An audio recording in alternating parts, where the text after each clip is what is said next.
மழை தாட்சியான வருஷத்திலும் வருத்தமின்றி தப்பாமல் கனி கொடுக்கிறதுமான மரத்தை போல் இருப்பார்.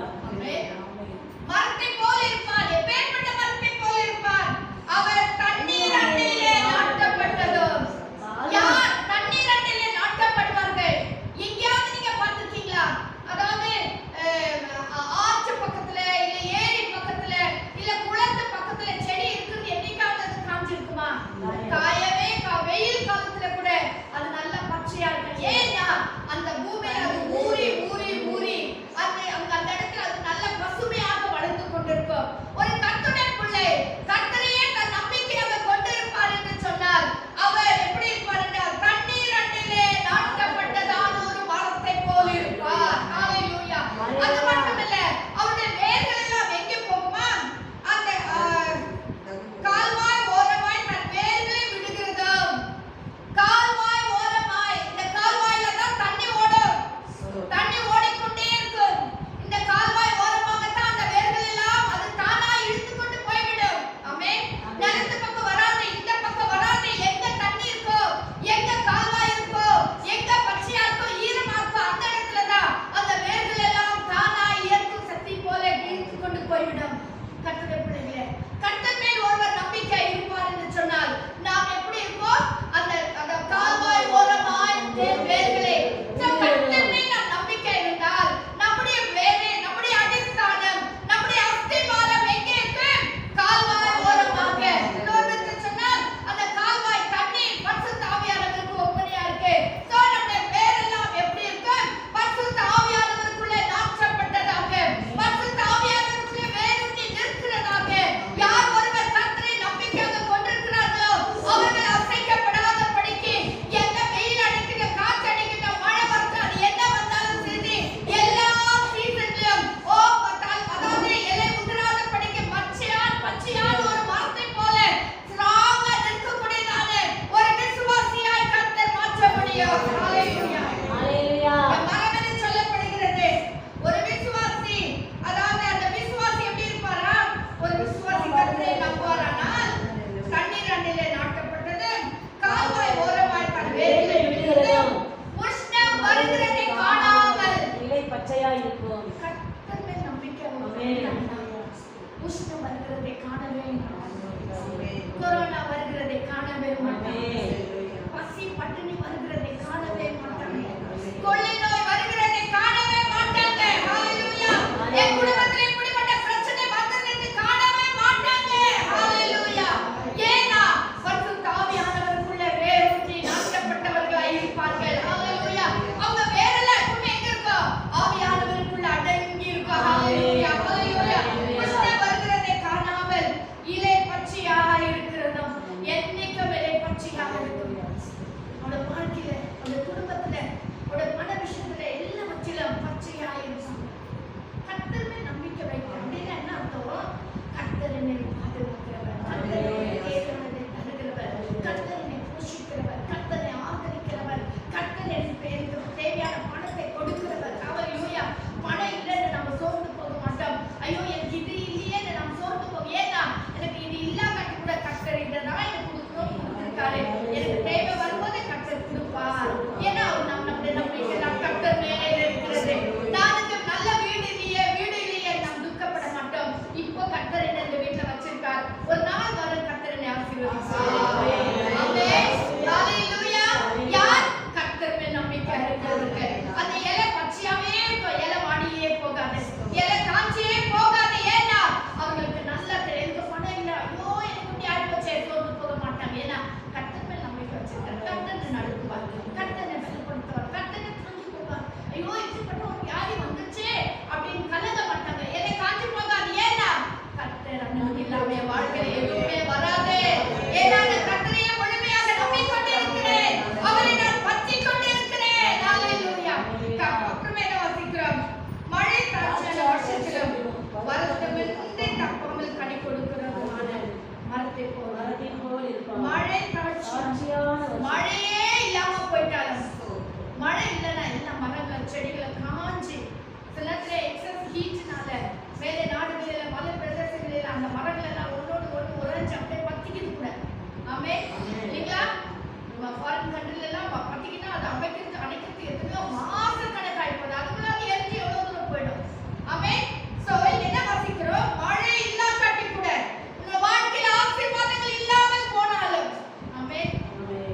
கொண்டே இருப்பேன்.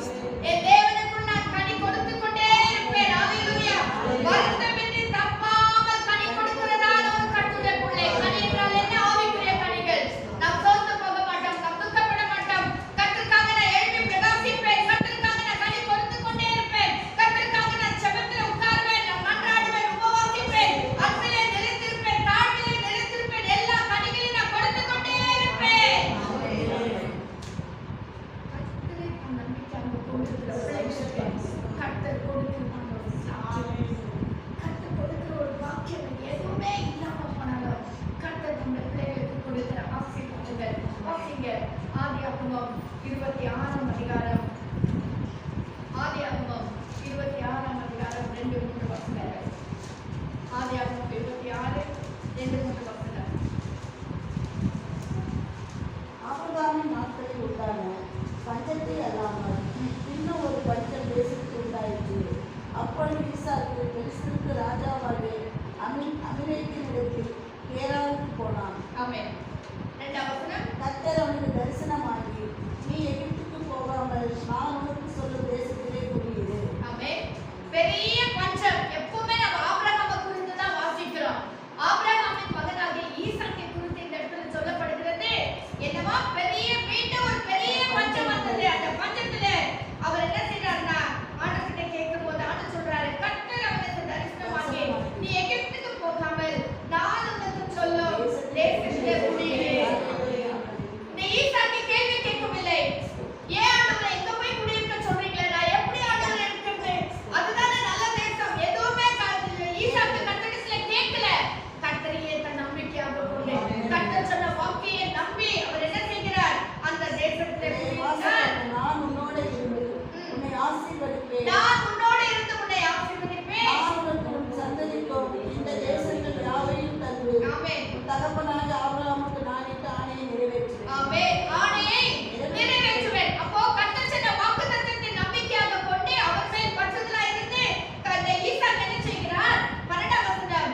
ஈசாக்கு அந்த தேசத்திலே விதை விதைத்தான். கர்த்தர் அவனை ஆசீர்வதித்தார். அந்த வருஷத்திலே 100 மடங்கு பலன் அடைந்தான். ஹalleluya.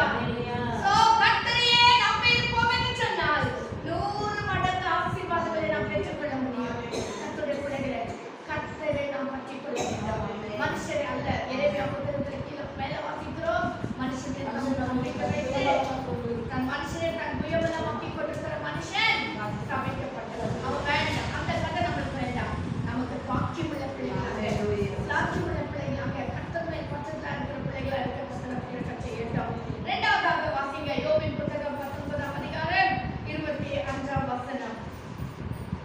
யோபின் புத்தகம் 19ஆம் அதிகாரம். என் மீட்பர் உயிரோடு இருக்கிறார் ஆமென். என்றும் அவர் கடைசி நாளில் பூமியின் மேல் நிற்பார் என்றும் நான் அறிந்திருக்கிறேன். ஆமென். முதல் வாசகம் கர்த்தர் மேல் பற்றுதலா இருக்கிறேன் என்று. 2ஆவது என்ன வாசிக்கிறோம்? நான் அறிந்திருக்கிறேன். கர்த்தருடைய பிள்ளைகள் அறிந்திருக்கிற ஒரு காரியம். நாம் ஒரு காரியத்தை அறிந்திருந்தால் கர்த்தர் எப்படி நம்மை ஆசீர்வதிக்கிறார் பாருங்க. ஹalleluya. அவர் என்ன சொல்கிறார்? என் மீட்பர் உயிரோடு இருக்கிறார். ஹalleluya. என் மீட்பர் உயிரோடு இருக்கிறார். அவர் கடைசி நாளில் பூமியின் மேல் நிற்பார். நாம் அறிந்திருக்கிற இருக்க வேண்டிய காரியம், ஒவ்வொரு கர்த்தருடைய பிள்ளையும் அறிந்திருக்கிற வேண்டிய காரியம் என்னவென்றால், என் மீட்பர் உயிரோடு இருக்கிறார். என்னை ரட்சித்தவர் உயிரோடு இருக்கிறார். என்னை அழைத்தவர் உயிரோடு இருக்கிறார். ஹalleluya.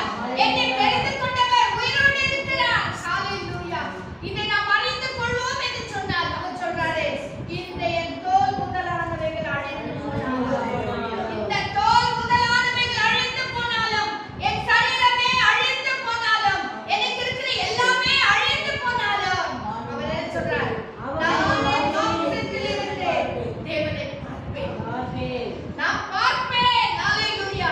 சோ ஒரு கர்த்தருடைய பிள்ளை யார் ஒருவர் கர்த்தரை அறிந்திருக்கிறார்களோ அவர்களுக்கு கர்த்தர் கொடுக்கிற பாக்கியம் என்ன தெரியுமா? அவரை பார்க்கும்படியான பாக்கியம். ஹalleluya.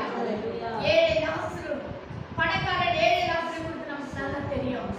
பணக்காரன் மனுஷனே நம்பிக்கொண்டிருந்தான், பணத்தை நம்பிக்கொண்டிருந்தான். அவன் பாதாளத்தில் விடப்பட்டான். ஆனா ஏழை லாசரு கர்த்தரை நம்பியிருந்தான். என் மீட்பர் உயிரோடு இருக்கிறார் என்று அந்த ஏழை லாசரு அறிந்திருந்தபடினாலே அவன் ஆபிரகாம் மடியிலே போய் உட்கார்கிறான்.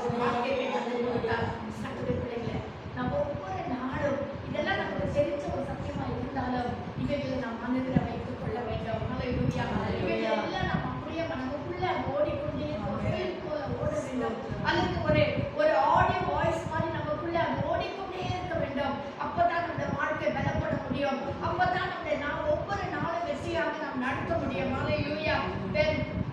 இவன் அறிந்திருந்தபடினாலே இந்த தோல் முதலானவைகள் எல்லாம் அழிந்து போனாலும் நான் என் தேவனை பார்ப்பேன். அடுத்த வசனம் வாசிக்க சொல்றாருன்னா, நானே பார்ப்பேன், அந்நிய கண்கள் அல்ல, என் கண்களே அவரை காணும், என் கண்களே அவரை காணும். கர்த்தருடைய பிள்ளைகளே, நாம் என் வீட்டில் உயிரோடு இருக்கிறார் என்று அறிந்து கொள்ள வேண்டும். மூன்றாவதாக வாசிங்க சங்கீதங்களின் புத்தகம் 23ஆம் அதிகாரம் 1ஆம் வசனம். சங்கீதங்களின் புத்தகம் 23ஆம் அதிகாரம் நான் காட்சி அடையேன். கர்த்தரின் மேய்ப்பராக இருக்கிறார், நான் காட்சி அடைந்தோம். இதை சொல்றது யார்? அவரே ஒரு ஆடுகளை மேய்த்துக் கொண்டிருக்கிறார். அவரே ஒரு மேய்ப்பன் தான். ஆனா அவர் சொல்றாரு, நான் இவ்வளோ எங்க அப்பாவுடைய ஆடுகளை நான் மேய்ச்சிருந்தாலும் எனக்கு ஒரு மேய்ப்பர் இருக்கிறார், எனக்கு ஒரு மேய்ப்பர் இருக்கிறார், அவர் பரத்தில் இருக்கிறார். ஹalleluya. என்னை அழைத்ததான கர்த்தர், நானே நல்ல மேய்ப்பன் என்று சொன்னதான கர்த்தர், ஓ நல்ல மேய்ப்பன் தன் ஆடுகளுக்காக ஜீவனை கொடுக்கிறான் என்று சொல்லி சொன்னதான் அந்த மேய்ப்பர் தான் என்னுடைய மேய்ப்பராக இருக்கிறார். ஹalleluya. கர்த்தர் என் மேய்ப்பராக இருக்கிறார். அதன்படினால் நான் காட்சி அடைய மாட்டேன், நான் காட்சி அடைய மாட்டேன், நான் குறைவுபட மாட்டேன், எனக்கு இது வேணும் அப்படின்னு நான் நினைக்கவே மாட்டேன். ஏன்னா கர்த்தர் என் மேய்ப்பராக இருக்கிறார். ஹalleluya. ஆறாம் வசனத்துல என்ன வாசிக்கிறோம்? அவர் சொல்றார், ஜீவனுள்ள நாளெல்லாம் நன்மையும் கிருபையும் என்னை தொடரும். யார் ஒருவர் கர்த்தரை தன் மேய்ப்பனாக கொண்டிருக்கிறாரோ அவர்கள் எதற்கும் கவலைப்பட வேண்டியதில்லை. அவர்கள் நன்மை பின்னால இவங்க ஓட வேண்டியதில்லை, நன்மை நம்மை தேடி வரும், நம்மை பின்தொடர்ந்து வரும். எது வரைக்கும் வரும்? ஜீவனுள்ள நாளெல்லாம், நீ உயிரோடு இருக்கிற நாளெல்லாம். ஹalleluya. எத்தனை பேர் விசுவாசிக்கிறீங்க? எத்தனை பேர் நீங்க நம்புறீங்க இந்த வார்த்தையை? ஹalleluya. நான் இந்த உலகத்துல உயிரோடு இருக்கிற நாளெல்லாம் நன்மையும் கிருபையும். வெறும் நன்மை வந்துச்சுன்னா கர்த்தர் நம்ம மறந்துடுவோம். கிருபை, கிருபை போன வருஷம் கூட நம்ம பார்த்த கிருபை, அந்த சிங்காசன கிருபாசனத்திலிருந்து வருகிறதால அந்த கிருபை, அந்த கிருபை என்ன செய்ய வேண்டும்? நம்மை தொடரும், நம்மை தொடரும். நாம் நிர்மூலமாகாம இருப்பது கர்த்தருடைய சுத்த கிருபையே. அந்த கிருபை நம்மை தொடர்ந்து வரும், நம்மை பாதுகாக்கிற கிருபை, நம்மை மூடி மறைக்கிறதான அவருடைய கிருபை. ஹalleluya. வெறும் நன்மை மட்டும் நீதிமன்றம் வாசிக்கிறது இல்லைங்களா? நீங்க என்ன ஆசீர்வதிச்சாக்கா நான் பெரிய பணக்காரனாகி தேவன் யார் என்று நான் சொல்லாதபடிக்கு, நான் தரித்திரனான பிறகு நான் திருடுகிற நாமத்தை வீட்டில் தூஷிக்காதபடிக்கு என் படி எனக்கு அழைத்து கொடும் என்று சொல்றாரு சாலமோன். ஹalleluya. அவருக்கு எக்ஸஸ் கொடுத்ததுனால தான் இந்த ப்ராப்ளம். ஆமென். நிறைய வெள்ளியை போட்டு ஆழமா கடந்து கர்த்தர் கொடுத்துட்டார். அவர் புரிஞ்சுக்கிறார். லாஸ்ட்ல சொல்றாரு, ஆண்டவரே எனக்கு நீ அழுது கொடுத்ததா நல்லா இருந்துச்சு, இன்னைக்கு கடைசி காலத்துல உங்களை நான் மறுதளிக்க வேண்டிய சூழ்நிலை, உங்களை விட்டு தூர போக வேண்டிய சூழ்நிலை ஆயிடுச்சு கர்த்தா. ஏன்னா நிறைய மனைவிகளை கூட கர்த்தர் கொடுத்துட்டார், வைப்பாட்டிகளை கூட கர்த்தர் கொடுத்துட்டார். ஆமென். சோ கர்த்தருடைய பிள்ளைகளே, நான் என்ன சொல்ல வரேன்னா, கர்த்தர் நம்முடைய மேய்ப்பனா இருந்தார், அவரை நாம் மாற்றிக்கொண்டார், மேய்ப்பனா வைத்துக் கொண்டார், நன்மையும் கிருபையும் நம்மை தொடரும். தாவீது பாருங்க, அவர் வனாந்தரத்தில் இருக்கும்போது அவர் உலக பிரகாரமான ஆடுகளை மேய்த்துக் கொண்டிருந்தாலும் அவர் சொல்கிறார், கர்த்தர் மேய்ப்பராக இருக்கிறார். நான் ஆண்டவரினால் என்ன செய்தான்? நான் என்னை தொடரும். தாவீது ராஜா போயிட்டு கேட்கல, ஆமென், ராஜாவே உன் மகளை எனக்கு கட்டி கொடுங்கன்னு கேட்கல, ராஜாவே பார்த்து நீங்களே திருமணம் செய்து கொடுத்தார். கொடுத்துட்டு என்ன பண்ணாரு? சிங்காசனத்தை உட்கார வைத்தார். வாசிங்க ஒரு வசனம் கூட. சங்கீதம் 113 அதிகாரம் 7-8 வசனம். சங்கீதம் 113 7-8 வசனம். ಆಮೆನ್. ಕರ್ತನು ದೀನರನ್ನು ಧೂಳಿಯಿಂದ ಎಬ್ಬಿಸಿ ಬಡವರನ್ನು ತಿಪ್ಪೆಯಿಂದ ಎತ್ತುತ್ತಾನೆ. ಪ್ರಭುಗಳ ಜೊತೆಯಲ್ಲಿ ಅಂದರೆ ಅವರ ಜನಾಧಿಪತಿಗಳೊಡನೆ ಅವರನ್ನು ಕುಳ್ಳರಿಸುತ್ತಾನೆ.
அந்த வேத வசனத்தை நாம் நேசிக்க வேண்டும். இதிலே நாம் அன்பு கூற வேண்டும். இதிலே நாம் அன்பு கூற வேண்டும். ஹalleluya. இந்த வேதத்தை நேசித்து பிரியமாய் இருந்து இரவும் பகலும் அவருடைய வேதத்தில் தியானமா இருக்கிற மனுஷன் பாக்கியவான். இரவும் பகலும் பல இடங்களில் போறோம், வேலைகளை செய்கிறோம், பல யோசனைகள் சிந்தனைகள் இருந்தாலும் ஒரு பக்கமாக இருந்தாலும் நம்ம உள்ள வந்தது இரவும் பகலுமான தியானிச்சு பாருங்க. காலையில் ஒரு வசனத்தை வாசிங்க, நாள் முழுவதும் அந்த வசனத்தை தியானிச்சு பாருங்க. கர்த்தர் எப்படி பேசுறாரு, கர்த்தர் எப்படி அந்த வழக்கத்தில் நம்ம சொல்லியிருக்காங்க. கர்த்தர் அவங்க உங்களோடலாம் நான் நிற்கிறேன்னு சொன்னா நிச்சயமாக கர்த்தர் கொடுக்கத்தான வசனங்கள், கர்த்தர் கொடுக்கத்தான ஆலோசனைகள், கர்த்தர் கொடுக்கத்தான செய்திகள். ஏன் கர்த்தர் சம்பவத்தை தியானமாக இருக்கிறது. ஹalleluya, ஹalleluya.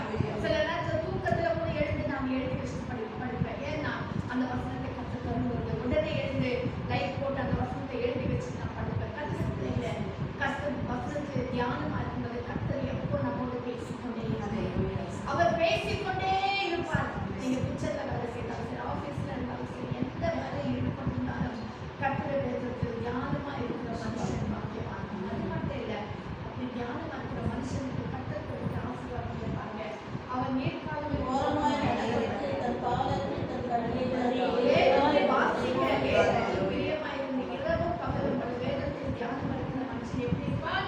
அவன் காலையில் ஓரமாய் நேர்காலத்தில் நடப்பட்டு நடப்பட்டு தன் காலத்தில் தன் கனியை தந்து ஆமென். இளைஞராக இருக்கிற மரத்தை போல் இருப்பான்.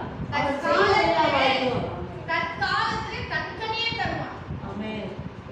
தற்காலத்துல இன்னொரு கனியை தரமாட்டான். மாமரம்னா அது மாங்கனியை தான் கொடுக்கும். மாமரம் பலமா பழத்தை தராது. ஆமென். ஆமென். கர்த்தர் நம்மை எப்படி வச்சிருக்கிறாரோ அதுக்கேற்ற கனிகளை நாம் கொடுக்க வேண்டும். ஆமென். ஒரு ஜெபிக்கிற கர்த்தருடைய பிள்ளையாய் கர்த்தர் நம்ம வந்திருந்தால் நாம் ஜெபிக்கிற பிள்ளைகளாக இருக்க வேண்டும். நம்மை பாடுன்னு சொல்லிட்டு நாம் போக கூடாது. பாடுறதுக்கு வேற ஒரு தாளத்தை கொடுத்திருக்கார்.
ஹalleluya ஹalleluya. வாசிங்க 1 ராஜாக்கள் 9ஆம் அதிகாரம் 4ஆம் வசனம்.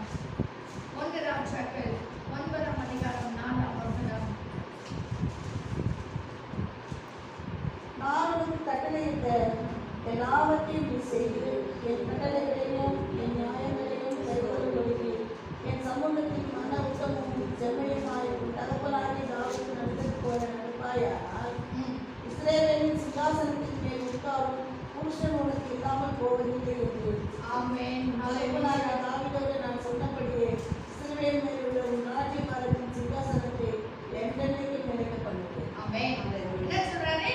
நான் உனக்கு கட்டளையிட்ட எல்லாவற்றையும் நீ செய்து என் கட்டளைகளையும் என் நியாயங்களையும் கைக்கொள்ளும்படிக்கு என் சமூகத்தில் மன உத்தமமும் செம்மையுமாய் உன் தகப்பனாகிய தாவீது நடந்தது போல நடப்பாயானால். கர்த்தர் சொல்றார், நான் உனக்கு கொடுத்த வார்த்தைகளை, நான் உனக்கு கொடுத்த கட்டளைகளை, நான் உனக்கு கொடுத்த அந்த கட்டளைகளை நீ கைக்கொள்வாயானால் அவர் என்னன்றார்? இஸ்ரவேலின் சிங்காசனத்தில் உட்காரும் புருஷன் உனக்கு இல்லாமல் போவதில்லை என்று உன் தகப்பனாகிய தாவீதோடு நான் சொன்னபடியே இஸ்ரவேலின் மேல் உள்ள உன் ராஜ்யபாரத்தின் சிங்காசனத்தை என்றைக்கும் நிலைக்க பண்ணுவேன். கர்த்தர் அப்படியே சாலமோனை ஆசீர்வதித்தார்.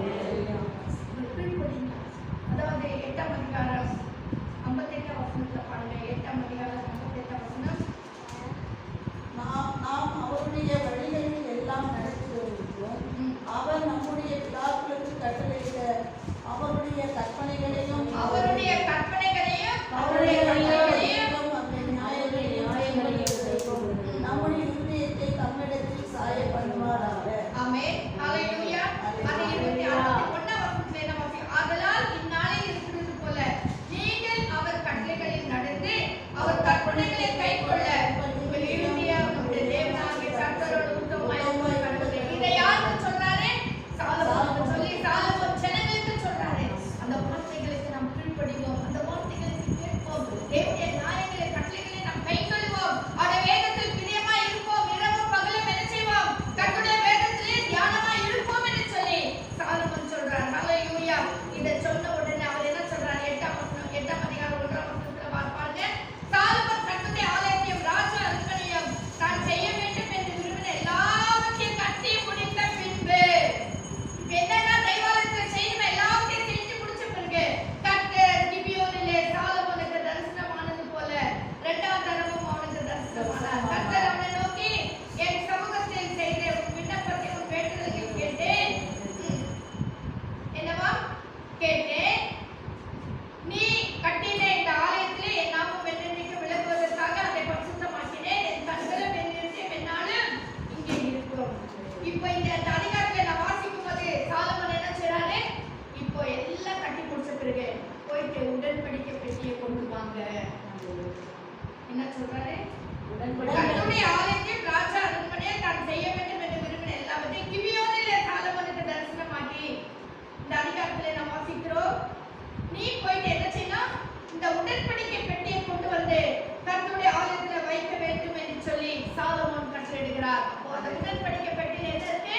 கர்த்தருடைய வார்த்தை இருக்கு. சோ கர்த்தருடைய பிரசன்னம், கர்த்தருடைய வார்த்தை, அந்த வார்த்தையை நாம் என்ன செய்ய வேண்டும்? இரவும் பகலும் தியானித்து உங்களுக்கு பிரியமா இருந்து தியானிக்கும் பொழுது இந்த ஆசீர்வாதங்கள் எல்லாம் வரும். வாசிங்க ஏசியா 40ஆம் அதிகாரம் 30ஆம் வசனம். ஏசியா 40ஆம் அதிகாரம் 30ஆம் வசனம். இளைஞர் இளைப்படைந்து சோர்ந்து போகிறார்கள், வாலிபர்கள் என்ன செய்கிறார்கள்? இளைஞர் இளைப்படைந்து சோர்ந்து போவார்கள், வாலிபரை இடறி விடுவார்கள். வாலிபர்கள் என்ன செய்வார்கள்? இடறி விடுவார்கள். இடறி விடுவார்கள். கர்த்தருக்கு காத்திருக்கிறவர்களோ கர்த்தருக்கு காத்திருக்கிறவர்களோ புது பலன் அடைந்து ஆமென் கழுகுகளை போல செடிகளை எழுப்புவார்கள். எழுப்புவார்கள். முதலாம் வசனத்துல என்ன வாசிக்கிறோம்?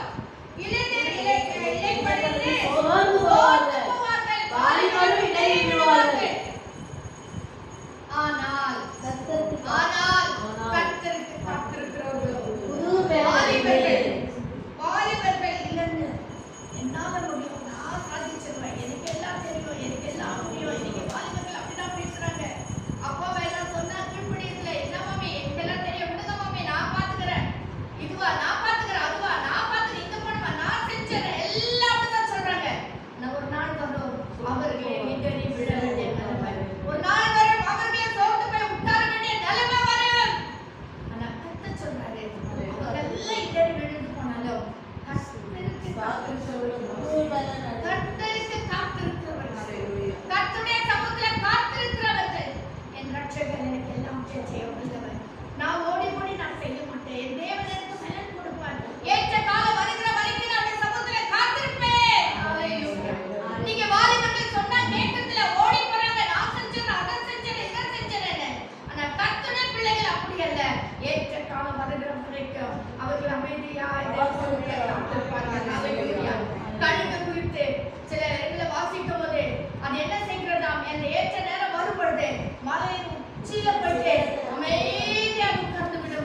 செட்டைகளை அடித்து எழுப்புவார்கள்.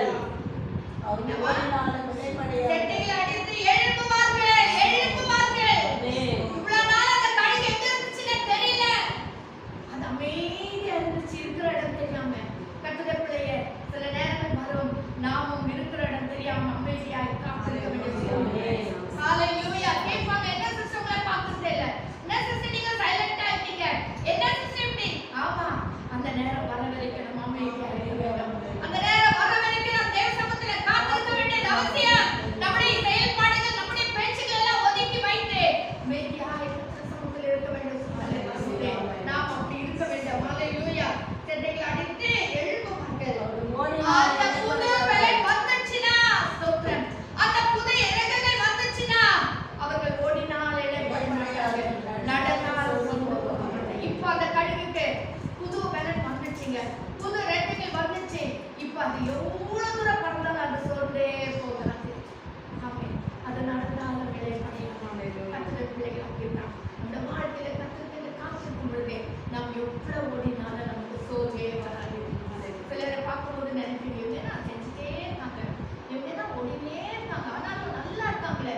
ஆமா, அது கற்றுக்கிறது, அது கற்றுக் கொடுக்கறதுனால அவர்கள் சோர்ந்து போகவே மாட்டாங்க, அவர்கள் இளைப்படையவே மாட்டாங்க. ஏன்னா அவர்கள் கர்த்தருக்காய் காத்திருக்கிறார்கள், கர்த்தருடைய வார்த்தையின் மேல் காத்திருக்கிறவர்கள், தேவ சமூகத்தில் காத்திருக்கிற பிள்ளைகள் ஒரு நாள் சோர்ந்து போக மாட்டார்கள். ஹalleluya, ஹalleluya. ஸ்தோத்திரம், ஸ்தோத்திரம். அதாவது அப்போஸ்தலர் 1ஆம் அதிகாரத்துல பாருங்க, இப்படி காத்திருக்கிற பிள்ளைகள் இளைப்பட மாட்டார்கள், சோர்ந்து போக மாட்டார்கள், கழுகை போல செட்டைகளை எடுத்து எழுப்புவார்கள். அதே நேரத்துல அப்போஸ்தலர் 1ஆம் அதிகாரம் 8ஆம் வசனத்துல வாசிக்கும் போது பரிசுத்த நாங்கள் வரும்போது அதில் பலனடைந்து எருசலேமிலும் யூதேயா முழுவதிலும் சமாரியாவிலும் பூமியின் கடைசி வரையிலும் எனக்கு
நிறைய நேரத்துல மோசே தான் போட்டு முறையிட்டான். மோசே இப்படி ஆயிடுச்சு, மோசே இப்படி ஆயிடுச்சு. மோசே கர்த்தரை நோக்கி முறையிட்டான். கர்த்தர் இஸ்ரவேல் ஜனங்களை அற்புதமாய் நடத்தினார். எதுல குறைச்சு வச்சுட்டார்? ஒண்ணுல குறை வைக்காம கர்த்தர் அற்புதமா நடத்தினார்.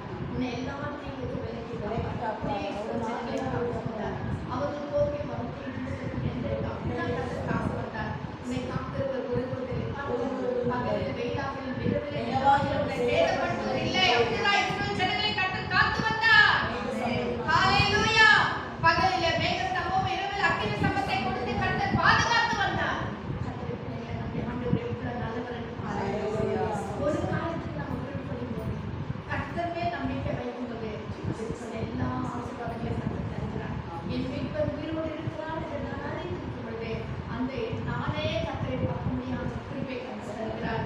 அதுக்கு பிறகு என்ன வாசித்தோம்? கர்த்தரின் மீட்பராய் இருந்தார் நான் கிருபை நம்மை தொடர்படி செய்வார். அடுத்து என்ன வாசித்தோம்? கர்த்தருடைய வேதத்தில் பிரியமாயிருக்கு. இரவும் பகலும் உடைய வேதத்தில் தியானமாய் இருக்கும் பொழுது கர்த்தர் என்ன செய்வாராம்? ஸ்தோத்திரம். வறட்சியான காலங்களிலும் தப்பாமல் கனி கொடுக்கும்படி செய்வார். ஏசியா 40:30 வாசித்தோம். இளர்கள் இளந்து இளப்படைகள் சோர்ந்து சோர்ந்து கர்த்தருக்கு காத்திருக்கிறவர்களோ வெள்ளை நடந்த கழுதைகளை போல சங்கீதம் 21:1 வாசித்தோம். கர்த்தருடைய தாசுகள் பரவுதலை நேராய் கண்களை ஹalleluya. எவ்வளோ ஆசீர்வாதங்களை நம்ம செய்யறது சின்னதுதான். கொஞ்சம் கஷ்டப்பட்டு படிக்கலாம். கர்த்தர் பெரிய ஆசீர்வாதங்களை அதனால நமக்கு எல்லாருக்கும் நல்லா தெரிஞ்ச வசனம். அந்த வசனங்களை சொல்லி சொல்லி நம்ம தியானிப்போம். அந்த வசனத்துக்கு வசனம் இருப்போம்.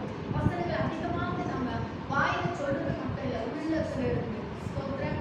உள்ளத்துல இருந்து சில ஆசீர்வாதங்கள் அந்த வாழ்க்கையில நிறைய நேரத்துல தடைப்பட்டு போகிறது. தானியேல் கூட பாருங்க, அவன் ஜெபம் பண்ணினார். அந்த தேவதூதன் வந்து சொல்றார், உனக்கு பதில் வந்துச்சு. ஆனா ஆகாயத்துல பொல்லாத சேனைகளுடைய உபத்திரத்தினால நான் அந்த தடைப்பட்டு போயின்னு சொல்றாரு. அதனால தான் நான் லேட்டா வந்தேன். நம்முடைய ஆசீர்வாதத்தை கர்த்தர் கொடுத்துட்டார். எப்போ நம்ம செபிக்கிறோமோ அப்பவே கர்த்தர் கொடுத்துட்டார். ஆனா அதே நேரத்துல வானம் நம்மளுக்கு எபேசியர் 6:12 பொல்லாத ஆவிகளோட இப்பிரபஞ்சத்தின் அந்தகாரங்களோடு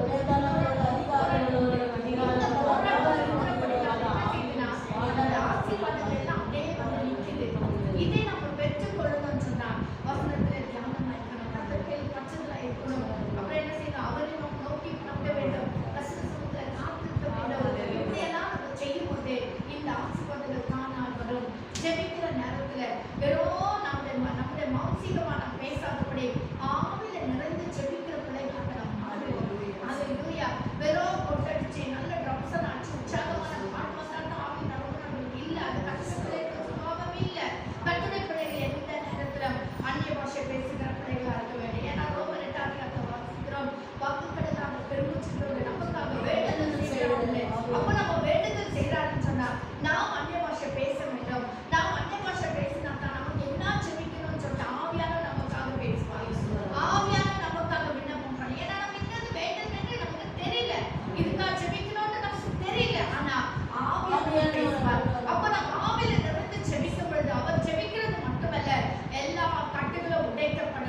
ಪವಿತ್ರ ಆತ್ಮನು ತಾನೇ ಮಾತಿಲ್ಲದಂತ ನರಳಾಟದಿಂದ ನಮಗೋಸ್ಕರ ಬೇಡಿಕೊಳ್ಳುತ್ತಾನೆ. ஆமென். Hallelujah. பாருங்க, நாம் ஏற்றபடி வேண்டிக் கொள்ள வேண்டியது இன்னதென்று அறியாமல் இருக்கிறபடினாலே ஆவியானவர் தானே வாக்குக்கடங்காத பெருமூச்சுகளோடு நமக்காக வேண்டுதல் செய்கிறார். அப்ப நம்ம ஆவியில நிறைந்து ஜெபிக்கணும். Hallelujah. ஜெபிக்கும் போதுதான் ஆவியானவர் நமக்காக வேண்டுதல் செய்வார். நம்ம மாம்சத்திலேயே ஜெபம் பண்ணிருந்தா நம்ம தான் ஜெபம் பண்ணுவோம். நமக்கு நின்னபடி வேண்டிக் கொள்ளணும் நமக்கு தெரியலையே. Hallelujah. நமக்கு தெரியல. கர்த்தருடைய பிள்ளைகளே, ஆவியில நிறைந்து ஜெபிக்க பழகிக் கொள்வோம். அந்நிய பாஷை பேசி ஜெபிக்க நம்ம பழகிக் கொள்வோம். ஹalleluya. ஜெபிக்கும் போது நிச்சயமாக நம்ம எல்லாருடைய குடும்பங்களிலும் ஒரு மாற்றத்தை நாம் காண முடியும். இந்த வாழ்க்கையில் ஒரு